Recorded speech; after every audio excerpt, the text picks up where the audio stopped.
times some of these things happen and it's just uncomfortable to see. The details, quite frankly, are none of y'all business. But it's not as if I know all the details. It was a contract negotiation that was going on. ESPN certainly did not want to lose her. But in the end, rather. Steven looks like he's trying to patch things up. But the tension in the air is thick. You can practically feel it. Everyone's itching to know what really went down off camera, and this new footage might just spill every last drop of that messy truth. The shocking exit. The hidden drama. It's all bubbling to the surface now. The entire sports media world went into full-blown meltdown on September 15th, 2025, when Molly Qerim, the longtime host of ESPN's First Take, suddenly called it quits, and not just any quiet resignation. This was a straight-up media earthquake. People inside and outside the industry were left gasping for answers, trying to figure out what could drive someone to walk away from one of the most powerful seats in sports television after nearly 10 years running the show and almost 2 decades with ESPN. Molly's decision wasn't slow or graceful. It was a shockwave. No goodbye tour, no farewell episode, no thank you for the memories moment. Just gone. Out. Effective immediately. Fans woke up expecting another fiery debate between Molly, Stephen A. Smith, and whoever was sitting across the desk. But instead, they got silence and confusion. That clean, surgical break left everyone wondering, what the hell happened behind those shiny glass doors at ESPN headquarters? Let's remember, wasn't it just last week Stephen A. was on air bragging about the people he stood up for to get paid and how many, Cam, I did it for Shannon Sharp and I did it for this person and that person. And when I look at the abrupt, I'm not coming into work tomorrow. Yeah. That also is maybe there's pointing a finger at Steve. Then came the moment everyone was waiting for. The next morning, Stephen A. Smith, her co-host and one of the biggest personalities in sports media, jumped on his Sirius XM radio show to address the giant elephant stomping around in everyone's minds. People were glued to their screens, ready for any hint, any slip-up, any emotion that could explain the truth. And oh, did he sound emotional? This wasn't the loud, larger-than-life Stephen A. fans usually see tearing into athletes or dropping hot takes on live TV. No, his tone was different, softer, real. You could hear something in his voice, maybe sadness, maybe guilt, maybe something he didn't want to say out loud. Whatever it was, that single broadcast turned into the most talked about moment in sports media, and for good reason. Something big had gone down, and everyone wanted to know exactly what. This was a whole new side of Stephen A. Smith, not the fiery, animated version who loves to shout across the table, but a man who sounded shaken, vulnerable, reflective, and clearly thrown off by whatever just went down behind ESPN's walls. As he kept talking, his tone shifted, quieter, heavier, and strangely cryptic. Every word he dropped felt like a clue, and fans were hanging on for dear life. The more he spoke, the more mysterious it got, and that's when the internet went wild. Conspiracy theories started flying left and right, and people couldn't stop dissecting every single syllable he said. Then came that line, the one that set everything off. He said the details were uncomfortable to see. Boom, instantly, chaos. That single sentence blew open a million questions. What was so uncomfortable? What did he see that shook him up like that? Was he protecting someone? Or was there something so big going on that even Stephen A. didn't dare say it out loud?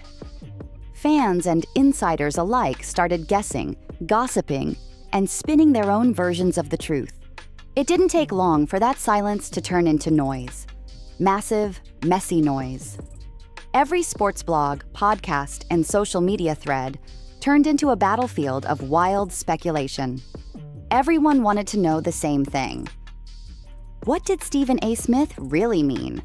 Why did he sound so uneasy when talking about Molly's exit? And what was ESPN hiding behind that carefully worded no comment line that only made things look more suspicious? Stephen A. did share a few details about what supposedly led to Molly's departure, but even those facts felt like puzzle pieces that didn't fit. He mentioned contract talks, those high-stakes negotiations that usually come down to power, money, and control. Anyone who knows the TV world knows how brutal those deals can get. It's not just about the paycheck. It's about influence, freedom, and how much say you get over your own show. Apparently, ESPN wanted to keep her.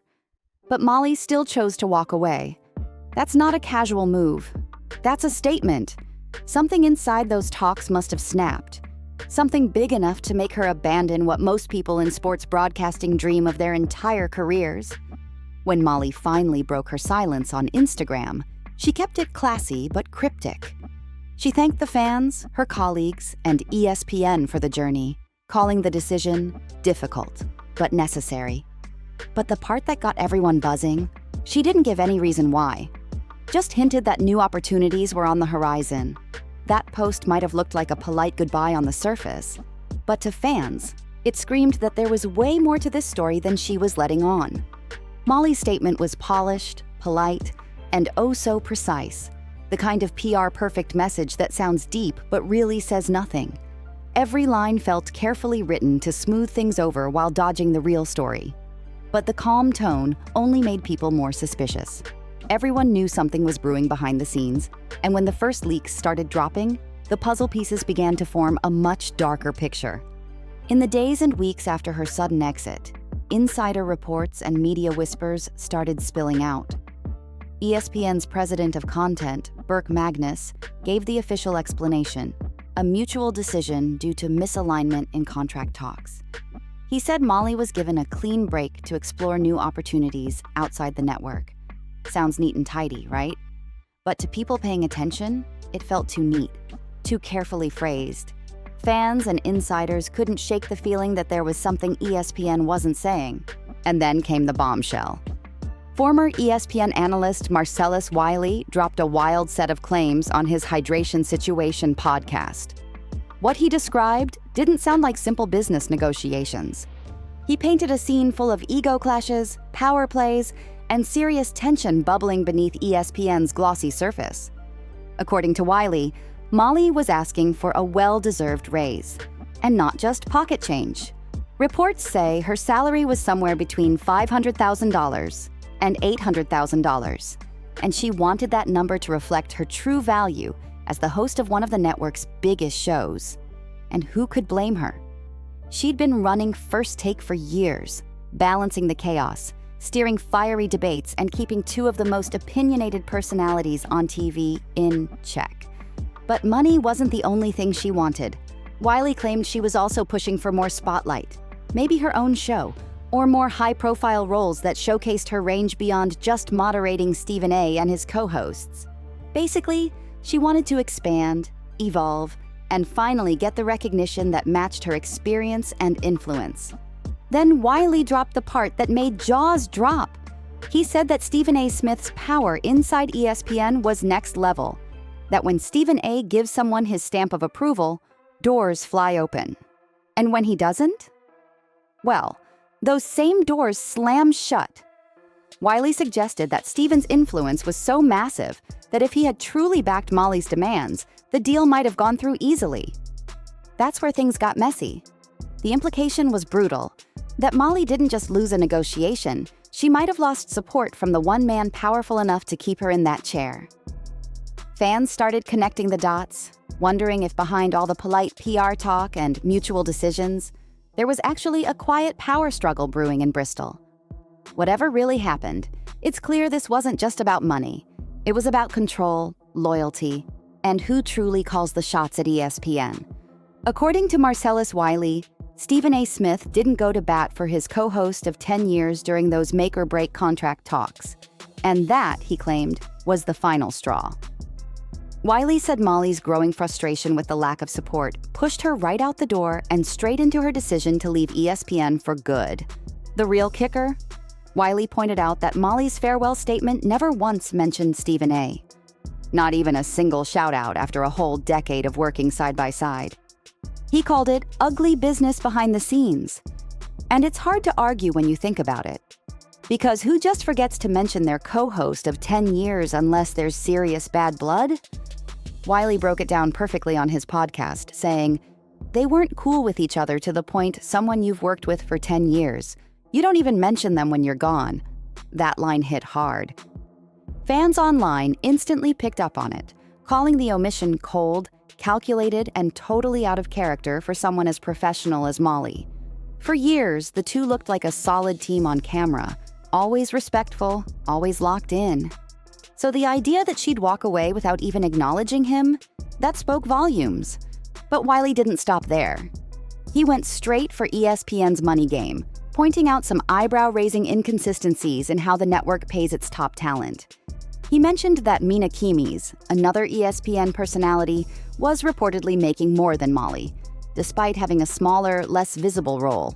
That revelation sent social media into overdrive.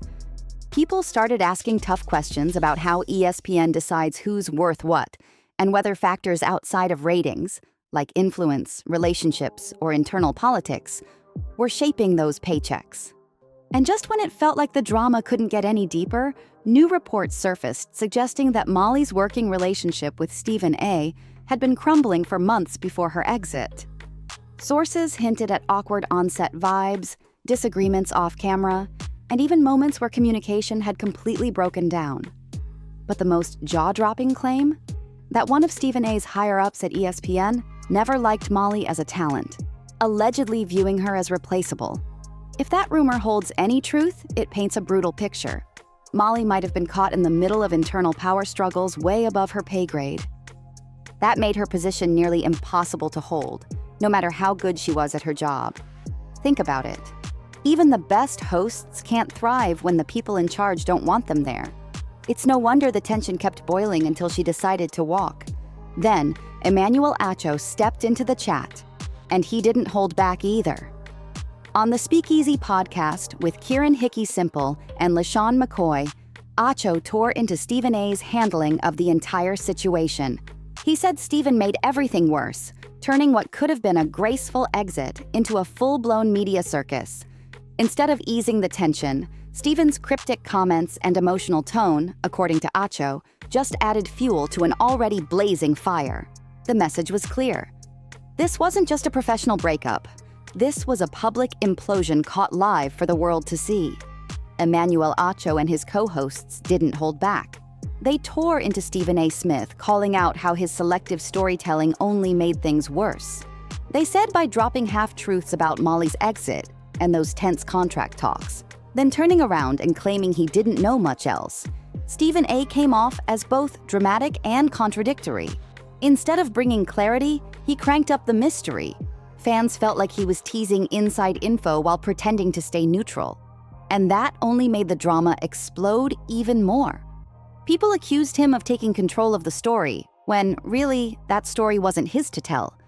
Acho's crew called it out directly, saying Stephen's commentary didn't help Molly at all. In fact, it took attention away from her and turned the spotlight back on him. The result? Molly lost control of her own narrative just as she was trying to move on with her career. What could have been a clean, quiet exit became a messy saga with Stephen A. right in the center of it all. But the situation didn't cool down there. Stephen A. had more to say. Days later, he went on another extended monologue, one that he framed as a bigger picture talk about the sports media business. But come on, everyone listening knew exactly who he was really talking about. His speech hit on leverage, value, and knowing your worth in an industry built on competition and personality. It sounded polished and philosophical on the surface. But between the lines, it was a direct shot. Or at least that's how it felt to everyone tuned in.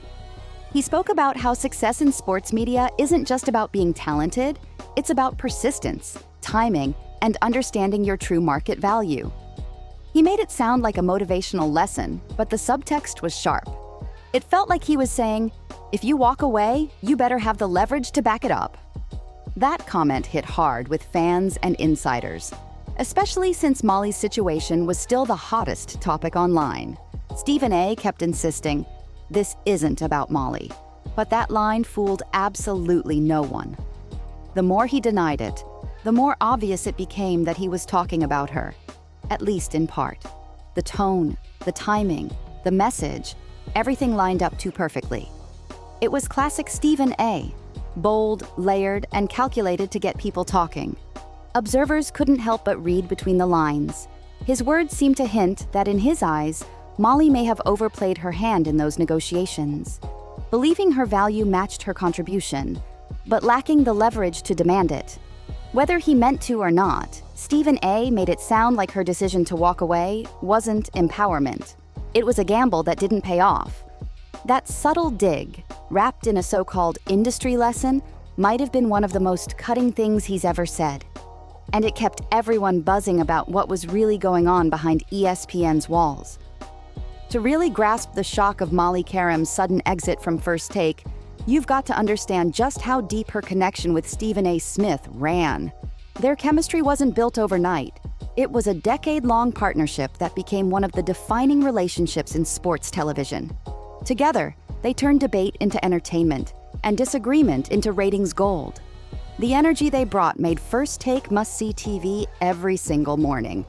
When Molly officially took over as the show's full-time host in September 2015, she stepped right into the lion's den, a space dominated by strong opinions, booming voices, and larger-than-life egos. Her job wasn't just to moderate, it was to manage chaos, keep the debates sharp, and still bring her own insight and personality to every segment. And she did it flawlessly. Fans quickly noticed that she wasn't just sitting at the desk, she owned it.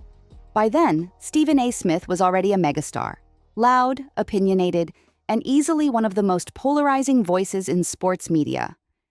But when Molly came in, something clicked. From day one, their exchanges had that spark, natural, unforced, and filled with quick wit.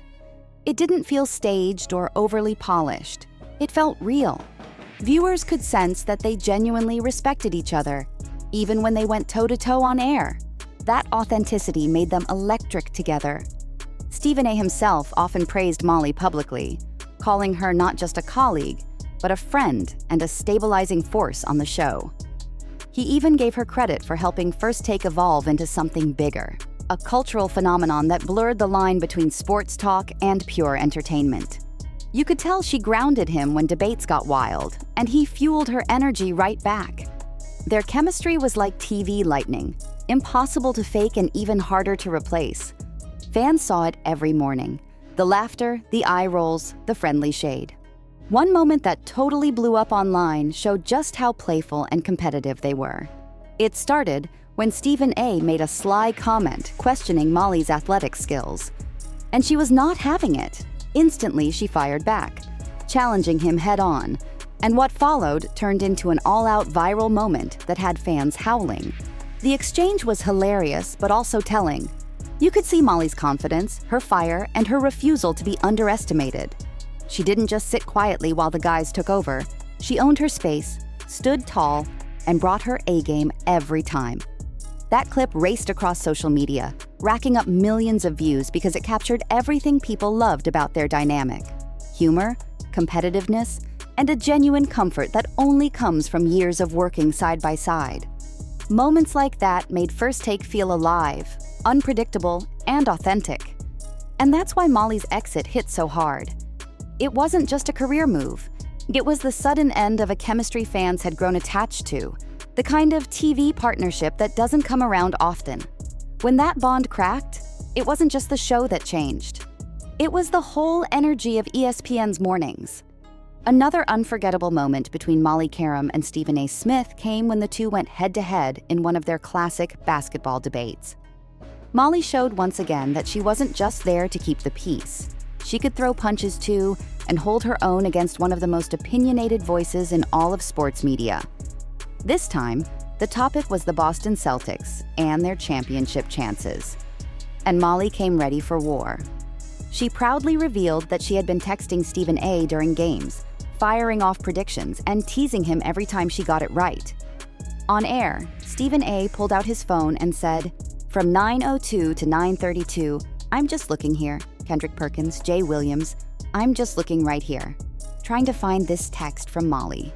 Then he cracked up and read it aloud. "The Celtics are winning this, and you know it. Party is over." The whole studio burst out laughing, because who else would have the guts to text Stephen A. mid-game just to say, "I told you so," That's Molly, confident, bold, and ready to clown the big dog of ESPN when she knew she was right. It was playful, but you could feel the real competitiveness underneath. She loved proving him wrong, and he secretly respected her for it. When Stephen A. read her text out loud on national TV, Molly's reaction was priceless, quick-witted, funny, and totally self-aware. She laughed it off, but still doubled down, standing by her take like a true pro. That's what made her special.